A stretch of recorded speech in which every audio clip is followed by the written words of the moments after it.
bonjour à toi qui est là aujourd'hui avec moi pour ce nouvel atelier qui sera basé sur la magie de nos mains créatives. Tu le sais, j'aime beaucoup travailler avec les mains, avec le symbole de nos mains. Et aujourd'hui, je te propose un processus justement qui va travailler ce symbole. Avant de commencer à rentrer vraiment dans l'atelier, je vais t'inviter pour le tout début et pour pouvoir y rentrer en douceur à aller écouter l'audio que je t'ai préparé. Je pense que tu ne vas pas t'attendre à la chute.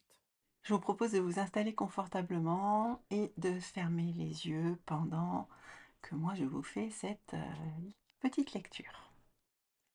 Depuis ma petite enfance, on m'a appris à considérer ma sœur comme étant d'un niveau d'éducation supérieur au mien. On a toléré que je grandisse dépourvue de toute instruction, alors que rien n'était épargné pour son éducation à elle. Elle a bénéficié de maîtres dans l'apprentissage de l'écriture, du dessin, de la musique et l'acquisition de bien d'autres talents. Mais quand il me prenait l'envie de tenir un crayon, un stylo, une aiguille, on me réprimandait sévèrement. Et, à plusieurs reprises, j'ai reçu des coups parce que j'étais maladroite et voulais acquérir de la grâce dans mes manières. Les parents ne devraient-ils pas éprouver un très grand remords pour avoir montré tant de favoritisme envers l'une des sœurs, parfaitement égale par ailleurs? Nous devons hélas périr d'affliction, car il ne serait même pas en mon pouvoir de simplement gribouiller une pétition pour réclamer assistance. Condescendez, monsieur, à rendre mes parents plus sensibles à l'injustice de cette tendresse exclusive et à la nécessité de partager leurs soins et affections équitablement entre tous leurs enfants. Je suis, messieurs, avec mon plus profond respect, votre dévouée servante, et c'est signé la main gauche. Ce texte est issu du chapitre 2, la main dominante et l'autre main. Il est tiré du livre qui s'intitule Le pouvoir de votre autre main de Lucia Capaccione aux éditions Médicis en 1990. Donc voilà, tu as écouté l'audio, je pense que tu as bien compris de quoi il s'agissait. C'est vraiment un peu inattendu. Moi, quand j'ai lu ce texte en formation, journal créatif, j'étais assez surprise. Je ne m'attendais pas du tout à cette chute. Et surtout, je ne percevais pas qu'on dénigrait vraiment une des parties de nous, en fait, quasiment la moitié, quoi, de notre corps. Plutôt la partie gauche qu'on dit, pour moi en tout cas, puisque je suis droitière, qu'on pourrait croire maladroite. Donc ce que je vais t'inviter à faire, c'est rentrer maintenant dans cet atelier sur ta feuille, donc de rentrer dans la matière. Et pour cela, je vais te proposer, donc sur ta feuille A3 pliée en deux, de prendre deux crayons. Alors ça peut être des crayons couleur, ça peut être des feutres, ça peut être des stylos, peu importe. Et puis de venir tracer une droite avec ta main dominante, pour moi c'est la droite, et une droite avec la main non dominante, pour moi c'est la main gauche. Déjà, normalement, tu dois ressentir une petite différence. On va continuer notre exploration et on va venir tracer une courbe, toujours avec la main dominante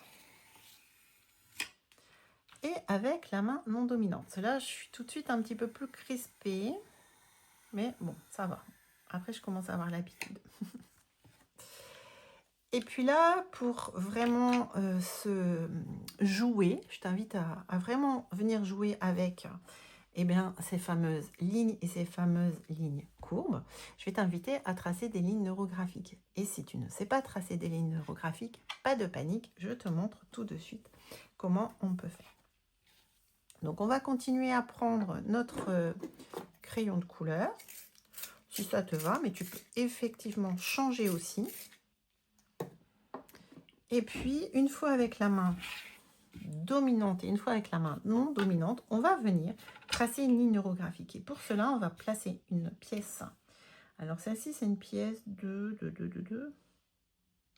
1 centime, je crois. Ou 2, peu importe. Et on va venir pousser la pièce. Et là, vous allez voir, elle va aller un peu où elle veut. Et ça, c'est vraiment le principe d'une ligne neurographique. Pardon. C'est de se dire qu'elle va là où on ne l'attend pas. Oups, ben voilà, là clairement.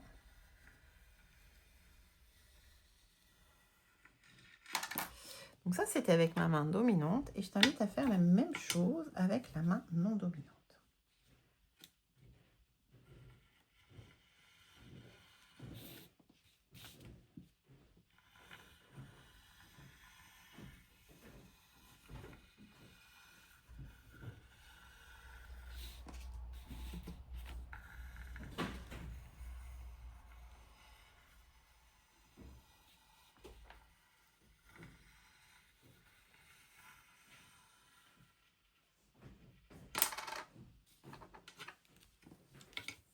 Et là, déjà, je t'invite à regarder, c'est quoi tes ressentis? Est-ce que c'était plus facile d'un côté ou de l'autre? Comme de toute façon, elles font un peu ce qu'elles veulent, les lignes neurographiques. Moi, perso, ça n'a pas été beaucoup plus difficile. J'étais moins crispée que quand il s'agissait de faire ma fameuse ligne droite et ma fameuse courbe. Donc, le fait d'avoir moins de pression, d'intention, d'objectif, de performer même, ben, en fait, pour moi, c'était plus facile. Maintenant, ça reste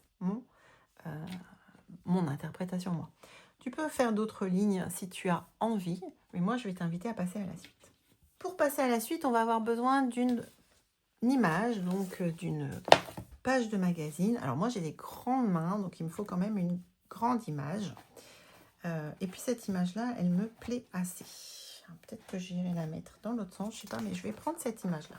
Ce que je vais t'inviter à faire, c'est de venir tracer ta main non dominante. Donc moi, en l'occurrence, ce sera ma main gauche. Et je vais essayer de la caser pour que ça rentre. Alors moi, j'ai déjà ici quelque chose, mais c'est pas grave. Parce qu'on va venir faire le contour de sa main. Et puis, on va venir découper cette main. Donc, la main non dominante. Une fois qu'on a sa main non dominante,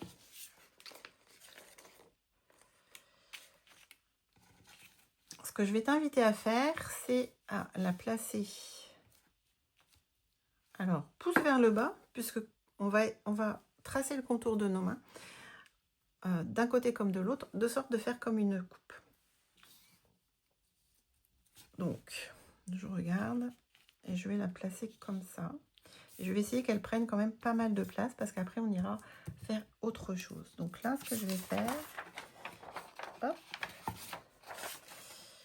voilà, ça.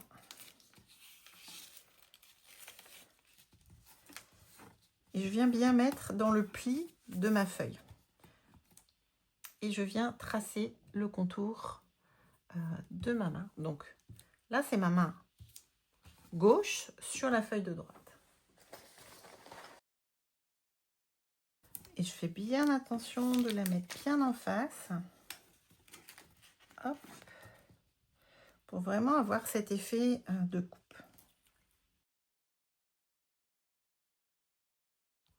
Maintenant, ce qu'on va faire, on va venir coller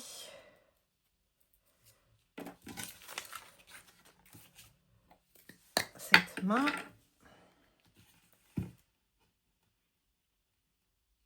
dans la pliure.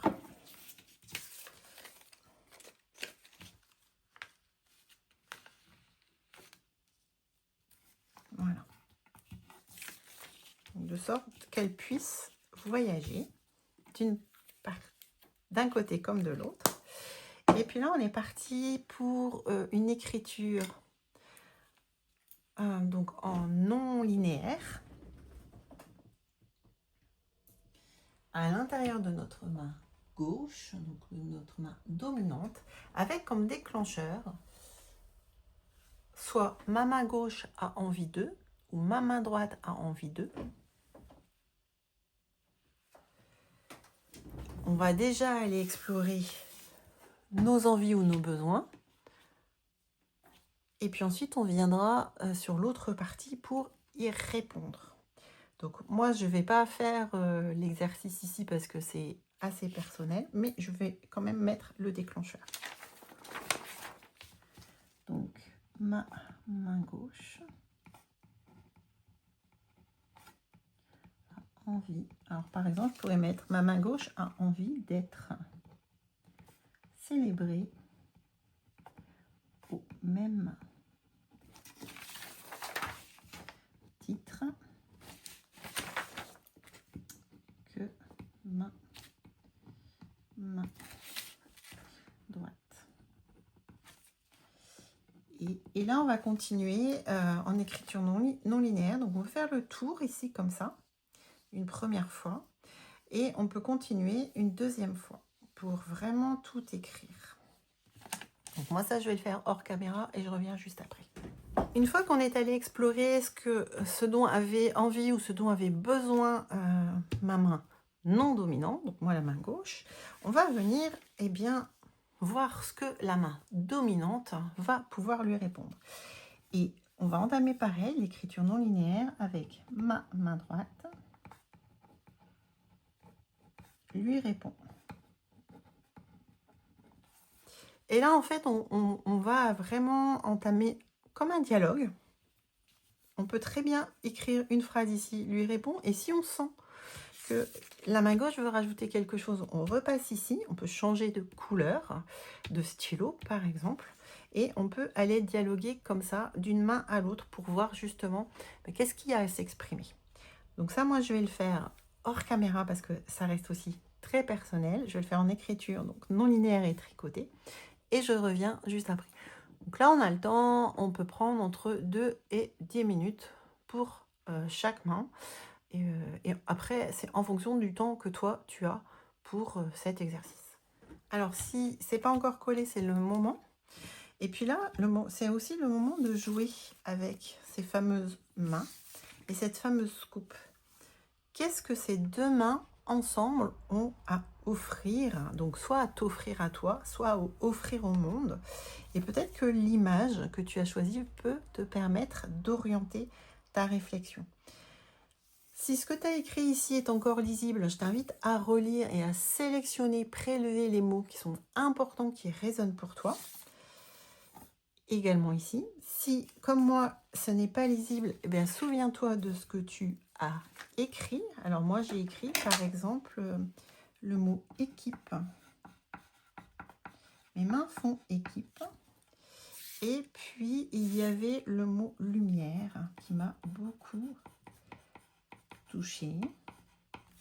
Et puis ici aussi, il y a des lumières. Et il y a le mot ensemble.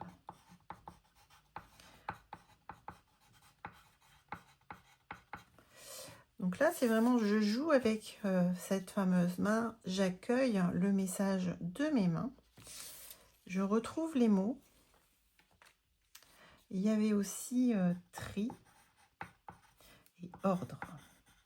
Ordre dans le sens trier. Pas dans le sens je donne un ordre. C'était vraiment organisé, quoi. Organisation, je vais mettre. Donc ça, ce sont mes mots qui sont arrivés d'ici. Et oui, cette main-là, donc cette partie-là, elle avait vraiment besoin de travailler, on sentait, de travailler en équipe et d'être dans la lumière, au même titre que la main droite. Ne pas se sentir mise à l'écart. Il y avait cette histoire de collaboration.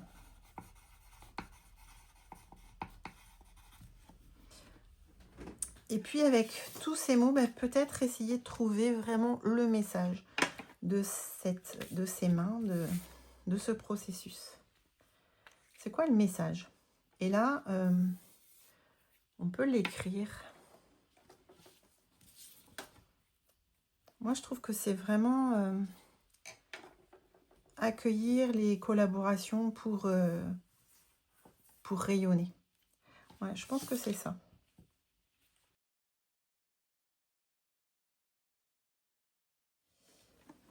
Et puis maintenant, on a vraiment été chercher le message de ces mains. Ce que je vais t'inviter à faire, c'est... Il y a plusieurs choix possibles. Soit tu connais le dessin neurographique et tu as vraiment envie de relier, d'ajouter des lignes neurographiques et de travailler vraiment sur ce message pour aller beaucoup plus loin. Et justement, le dessin neurographique, le fait de tracer tes lignes et d'arrondir va te permettre bien, d'aller encore un peu plus loin dans le message que t'ont apporté les mains. Soit c'est un message qui est plutôt qui est assez difficile à accueillir, que tu sens que ça te gêne, hein, que tu as besoin d'un peu de douceur. À ce moment-là, moi, je vais t'inviter à amener de la douceur autour de ces mains avec notamment de la peinture pastel ou du pastel sec. Tu peux aussi travailler avec du pastel sec et des couleurs plutôt apaisantes. Ça, c'est à toi de voir ce que tu as envie. Moi là, comme je sens que ça me stresse un petit peu, surtout l'histoire de vécu comme des contraintes, là je sens que je suis un petit peu bloquée. Je vais venir apaiser tout ça avec de la couleur apaisante. Et donc j'ai ces petits pots de peinture pastel qui vont me permettre justement de mettre cet apaisement sur ma création et d'apaiser vraiment mon mental, mon plexus solaire aussi.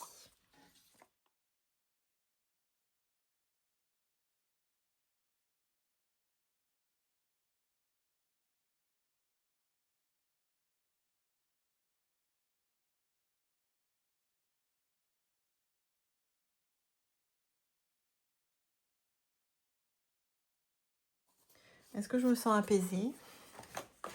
Plutôt, oui.